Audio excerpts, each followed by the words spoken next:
નમસ્કાર મિત્રો, SP education ચેનલમાં આપ સૌનું હાર્દિક સ્વાગત છે। આપણી ચેનલ પર જો નવા હો તો ચેનલને સબસ્ક્રાઇબ કરી લેજો, જેથી તમને ટેટ ટાટ સરકારી ભરતી અને સરકારી પરીક્ષાઓને લગતી નવી અપડેટ મળતી રહે।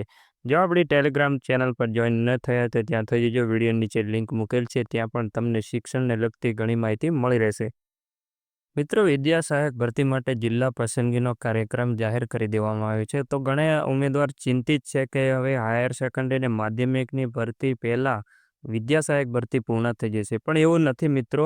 વિદ્યા સહાયક ભરતી પહેલાં જે છે માધ્યમિક અને ઉચ્ચતર માધ્યમિકની ભરતી પૂર્ણ કરવામાં આવશે।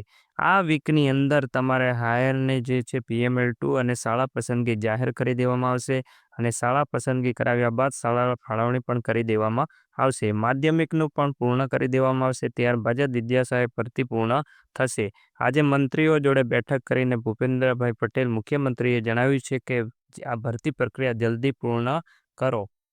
મિત્રો, PML2 જાહેર કરવામાં આવશે અને 3 દિવસ સુધી વાંધા અરજી માટેનો સમય આપવામાં આવશે, ત્યારબાદ શાળા પસંદગી કરવાનું શરૂ કરવામાં આવશે।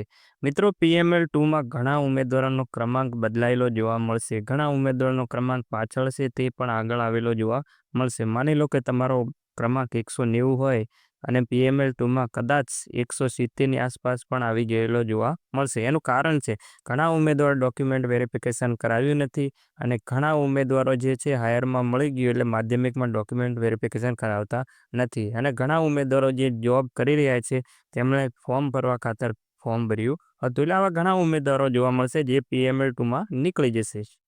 ઘણા ઉમેદવારોને ક્વેરી આવેલી છે, તો સામાન્ય ક્વેરી હોય તો ટેન્શન લેવાની કોઈ જરૂર નથી, એ સોલ્વ થઈ જશે। તો મિત્રો, આ અઠવાડિયાની અંદર હાયરનો જે શાળા પસંદગીનો કાર્યક્રમ પણ આવી જશે। આજનો વિડીયો બસ આટલું, મળીશું નેક્સ્ટ વિડીયો।